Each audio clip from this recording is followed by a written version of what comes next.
In over 70 years of F1, many great names have graced the sport, from the likes of Fangio, Clark, Stewart, Lauda, Senna, Prost, Schumacher and Hamilton, just to name a many few. But there's also many a great name that won the championship only once, names like Keke Rosberg, Jody Scheckter, Nico Rosberg and Jenson Button. But out of those single-time champions, just who is statistically the worst? Who had the worst championship season of a single-time champion? Well, let's find out, shall we?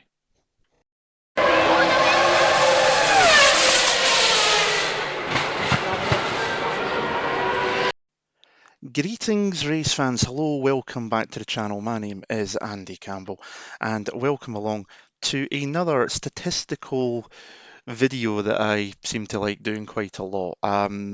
First of all, thank you very much for the views on the last one, which was who is the greatest of all time between Senna, Schumacher and Hamilton. 3,700 views on that video. And even now, as I'm recording this, it's still getting comments on it, which is amazing. So thank you very much, guys, for that. It's also pushed some of the numbers up in other videos. The Lotus 79 is now at 2.7k. The Lotus 40 and 25, sorry, is at 1.4. So it's just some great numbers. So thank you very much for sticking around. We're now at 180 plus subs as well. Last time I done the greatest of all time video was about 140, 150, so taking quite a jump since then. Hope to see that continue. But back to today. So as I said earlier in the intro, there's been many first-time champions, 17 in total, in fact, and some great names through the sport, including the first ever F1 world champion in Giuseppe Farina. But just out of those single-time champions, who is statistically the worst? Now, when we say worst, I need to set a few ground rules in regards to this. This is only looking at the championship year. We're not looking at the full career. We're only looking at the championship year that these drivers won the World Championship. The statistical side of things we're looking at is percentage of wins against the total races that year. The same for pole position, fastest lap, and the percentage of points against the maximum possible. Now, another little side bit to put in here as well is that I do know that a lot of the seasons we'll go through technically had dropped races where drivers would drop so many of their worst results. Here, for the purpose of this video, when it comes to the percentage of points, we are looking at the total points scored. That is every point scored, whether it counted in the official World Championship total or not, because that was the easiest way to make this work, in my opinion. What we've then done is based on the percentage, we've given each percentage a number. So the highest percentage for each stat will get 1 point, and then the next lowest will get 2, 3, 4, and so on. At the end of that, we'll take all those numbers and we'll total them all up, and it will give us our list of who is the worst statistical champion ever. Now again, just to point out before we get into this is not to say that any of these drivers, by any stretch of the imagination, are terrible drivers. Some of them are some of the best we have ever seen in the sport. But this is just statistically who had the worst championship year. Could be many factors behind that. But let's crack right on right now and get into the first one. Now, the first driver on the list, we're going to rattle through the first lot of drivers. We're just going to concentrate on the top 5 worst statisticals. But the first driver on the list and the least worst season for a single-time champion is El Leone himself, the 1992 world champion, Nigel Mansell, the only man to have held the F1 and IndyCar titles simultaneously after winning the IndyCar championship in 1993. Prost hadn't been crowned 93 champion at that time, so the Englishman technically held both for a short period. Took him to 92 to win that championship after so many years of trying, and obviously a huge fan favourite for his hard charging style, and he was the last driver to ever personally be signed to Ferrari by Enzo Ferrari before his death. And you can see on the screen right now the stats that he's got are incredible. A 56.8% win rate, 87.5% pole position percentage is just incredible. If I remember correctly from doing the stats, because I've not wrote it down like an absolute idiot, but I think he only qualified on outside of pole position twice that season out of a 16 race year. unbelievable. 9 race victories. Um, and then 50% fastest lap as well, 67.5% of the points, maximum points that he was gained as well by Mansell. So incredible numbers from the Englishman. And obviously that Williams FW14B, a fantastically advanced car as well, just all came together in one go. And it was no surprise to see Mansell finally taking that championship before he took his ball and buggered off to America. Next up, it's another Williams-Renault driver. This time it is Damon Hill, the 1996 Formula One World Champion, the first son of a world champion to become world champion himself, and not the last either, as we'll see on our next entry also.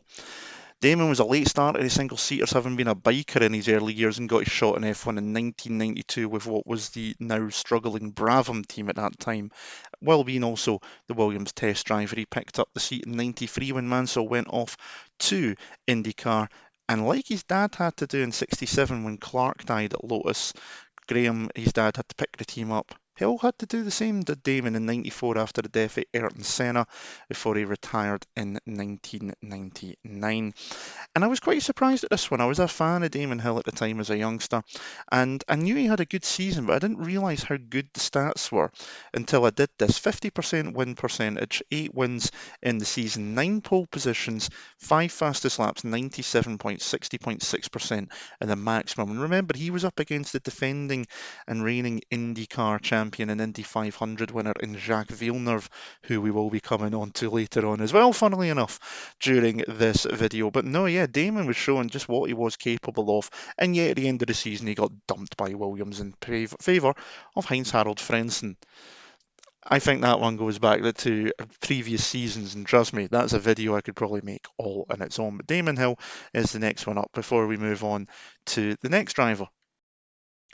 Speaking of Sons of a World Champion, Nico Rosberg's up next in the list.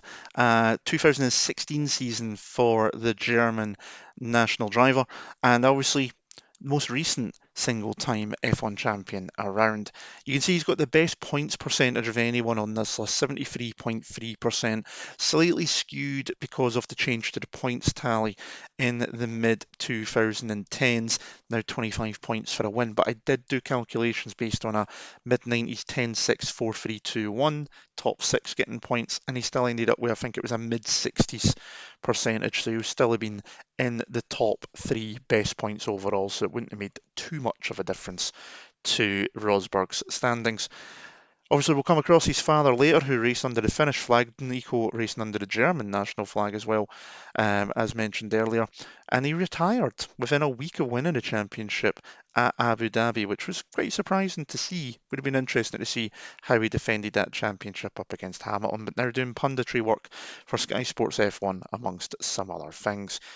That is the last of the sons of world champions to show up. We will come across one of the fathers later on, which is Nico's dad. We'll see where he is on the list later on. But next up, and it's F1's first ever world champion, Giuseppe Nino Farina, the Italian winning the first ever inaugural world championship in 1950. He was quite a prolific pre- and post-war racer as well, three-time Italian champion from 1937 through to 1939, and went on quite a tear post-war before F1 became official in 1950. He also won the Spa 24 in 1953 alongside Mike Hawthorn, another driver who we're going to come up against later on. He was known for his stylish and elegant driving, but he was also known to have a bit of a petulant streak and was involved in a couple of fatal accidents through the years as well. But as you can see, percentage-wise, 42.8% win rate puts him third on the list of wins here in this list. But you've got to remember, only 7 races back in 1950, and one of those was the Indy 500, which most drivers didn't actually compete in. But still, we can only work with the stats that we've got. Decent pole rate, best on fastest laps as well, and just shy of 50% in points, but that put him down in 11th overall. 3 wins, 2 poles, 3 fastest laps, just the 30 points for the first ever world champion. Stayed in F1 for a few years afterwards, but never quite hit the same dizzying heights again. Picked up another few wins before eventually retiring in the mid-50s. Next on the list is the first, and to some people only American, or American-born at least, driver to win the Formula One World Championship, and that is Phil Hill, winning the championship in 1961. He was also a three-time Le Mans winner and Sebring 12-hour winner as well. Very versatile driver. And fun stat for you quiz heads out there, he's also the last driver to win a Grand Prix in a front-engine car, winning the 1960 Italian Grand Prix for Ferrari. That was a race which was also the first win for an American since the late 1920s as well in that official F1 Grand Prix that was not the Indy 500, because obviously that was an official F1 race through the first decade of F1.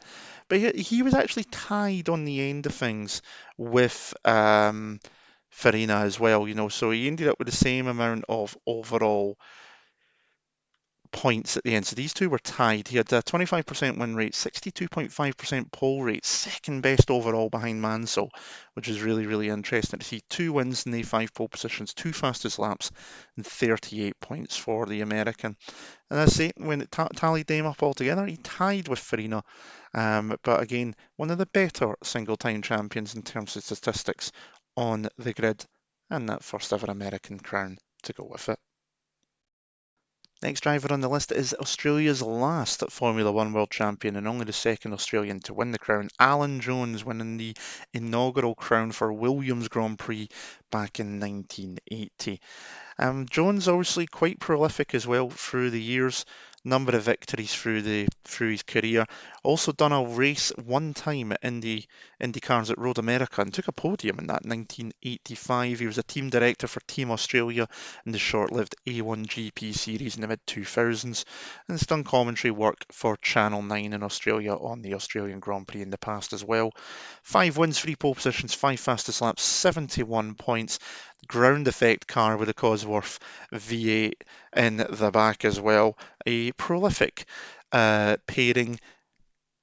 Pretty consistent was Jones and benefited from the fact that some of the teams were starting to look away from ground effect or were struggling to get it to work, and turbo was about to come in over the next few years. But yeah, Jones picking up the crown on that occasion, and that puts him tied in the list with this man.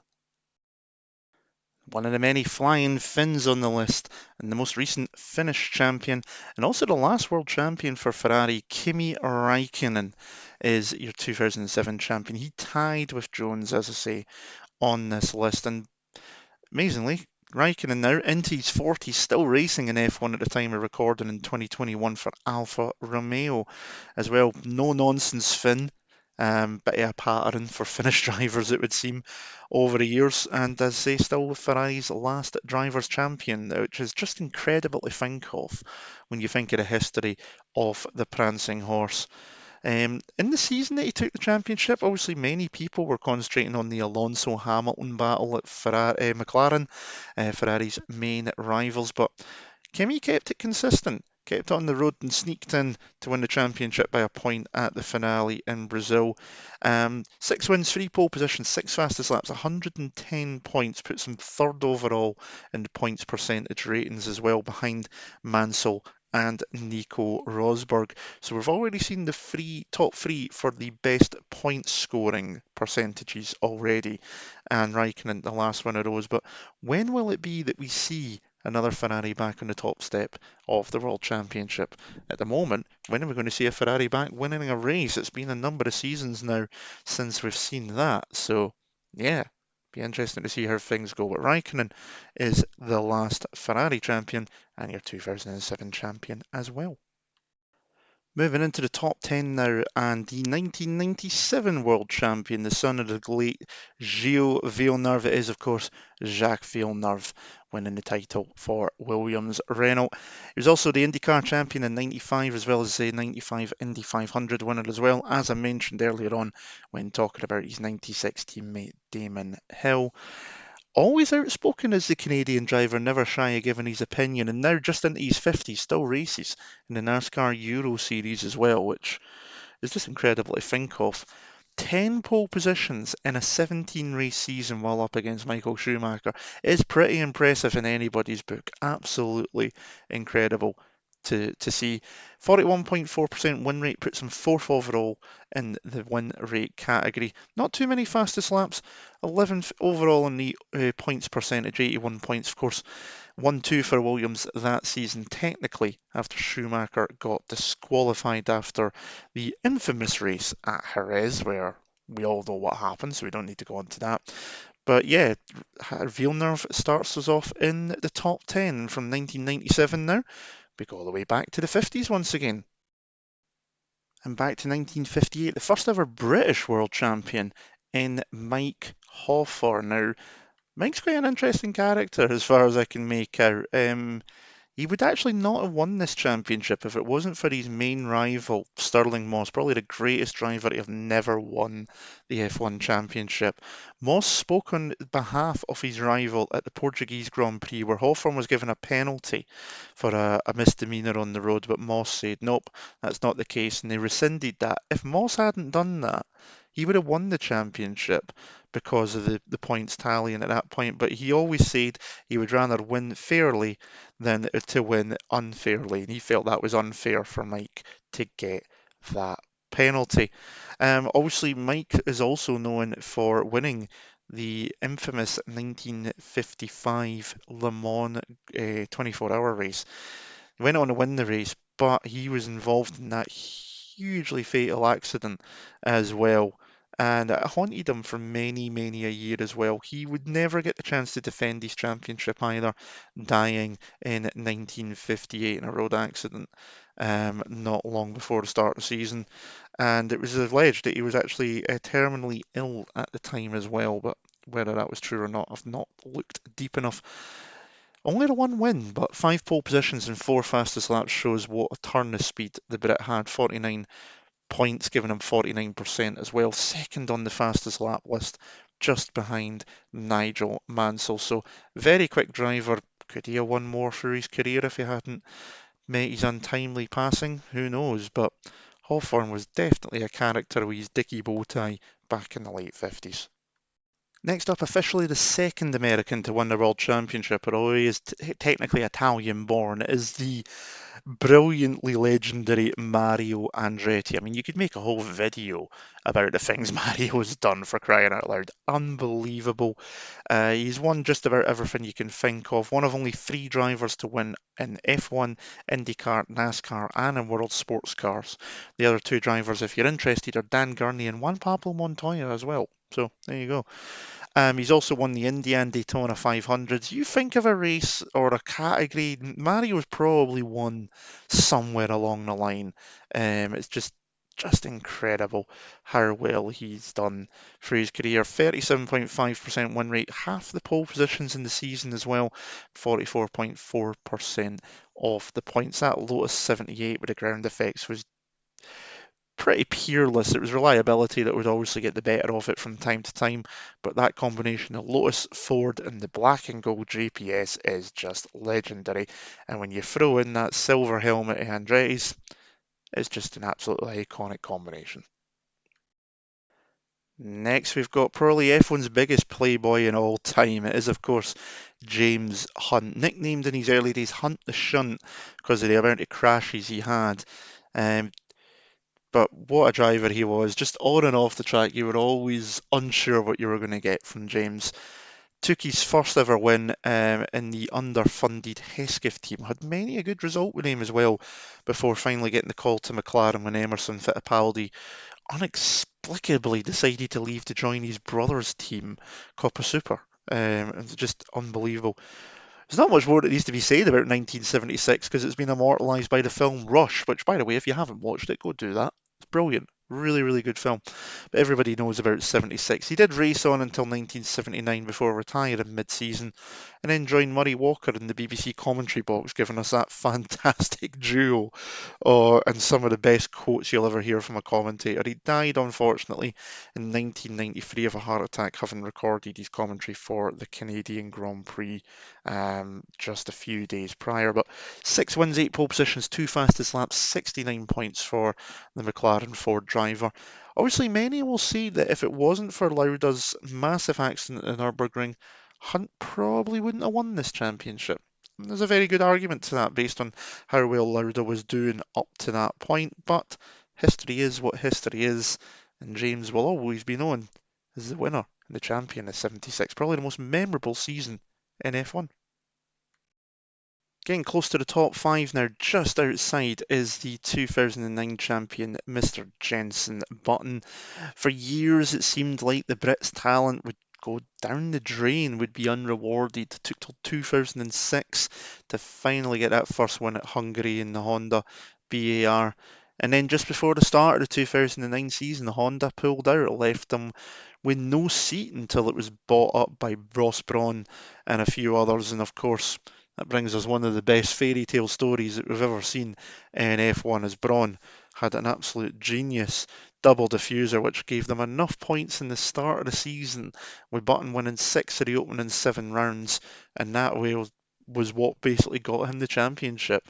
Um, those 6 wins were all up to round 7. He didn't win again after that. 4 pole positions, 2 fastest laps, 95 points, and a shocking rendition of singing "We Are the Champions" down the team radio. 35.2% win rate, 23.5% pole, only 11.7% fastest laps, makes him one of the poorest in terms of fastest laps on the list. In fact, only second poorest on that, behind one driver who's coming up very shortly. But one of the best stories away from 1976 in recent times. A team risen from the ashes like a phoenix to win against the mighty likes of McLaren and Ferrari. Fantastic. And we're into the top five now, and first of all, we start off with the only man to ever win the World Championship on both 2 and 4 wheels. It is John Surtees, 4-time 500cc World Motorbike Champion. He even ran his own team after retiring from racing. But the interesting thing is that Surtees would never have won this championship if it wasn't for the countback sort of things when it comes to dropped scores that I mentioned towards the start of the video. So many seasons, in fact, from 1950 up until I think it was 1990, if I remember correctly, F1 had a point system where you dropped so many races depending on what year it was. And if it wasn't for that, Surtees would actually have lost the championship by 1 point to Graham Hill. We would be speaking about Graham Hill being a 3-time champion rather than a 2-time champion if it wasn't for that rule. That's probably a video for another time as well, champions that should never have happened. But Surtees was a great driver. I mean, he took 2 wins, 2 poles, 2 fastest laps, very consistent getting to those 40 points he needed. 20% across the board, 44.4% of the points. But yeah, I mean, such an amazing person. Had a bit of falling out with Ferrari over Le Mans as well, which is again another story to look into possibly one day. Driving for Ferrari as well, similar to what Mike Hawthorn did, and is the last British Ferrari world champion as well. And when you look through the years too, so he's got that distinguishing feature to go with him too. But fantastic driver, fantastic rider as well, and obviously someone we lost in the last 3 years as well. His son was racing as well, who unfortunately passed away in an unfortunate accident in a Formula 2 race at Brands Hatch early in the 2010s as well. So yeah, such an amazing career though for Surtees, and something that might never have been if it hadn't been for the rules at that time. Just shows you how history can change, eh? Coming in next on the list at P4 as the worst statistical champion of all time is F1's only posthumous champion, Jochen Rindt. Now, this was quite an interesting entry, to be fair, because he would still have been in the top 5, Jochen, if you'd taken his stats up to round 10, which was the Italian Grand Prix, the race in which he unfortunately died crashing, coming down towards Parabolica, the car going under some shockingly set up Armco barrier, and it's not nice at all.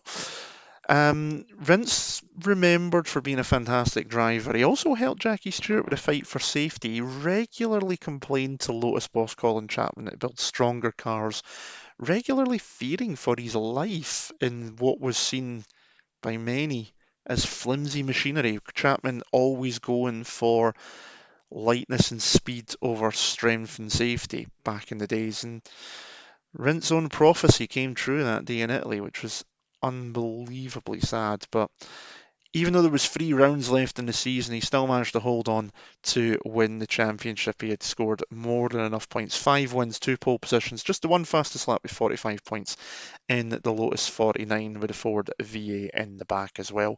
And I say it would have been slightly different if you take it up to just round 10. He actually, if you take it to round 10, he had a 50% win rate, which would put him even with Damon Hill on the list.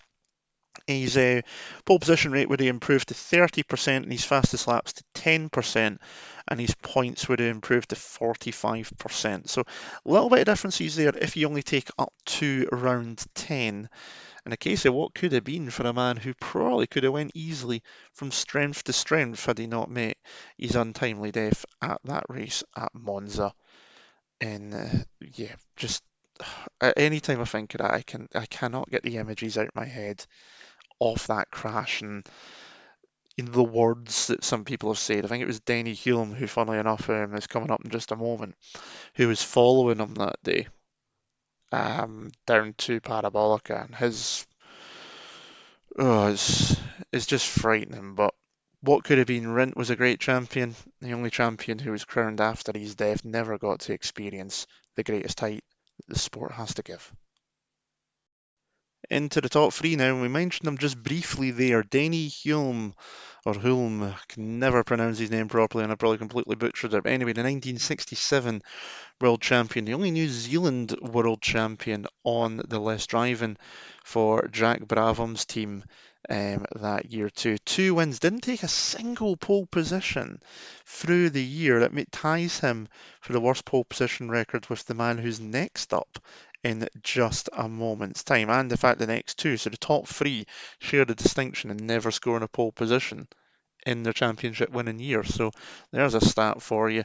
51%, good enough for 8th in the points, so showed you just how consistent Denny was that year. And in that year that he won the championship in 67, he also went on a 5-year streak of winning the Can-Am championship over in America. If you don't know what Can-Am is, go check it because it was absolutely nuts. If you look back through on my video list at my classic cars in motorsport, there's one about the Porsche 917 in there.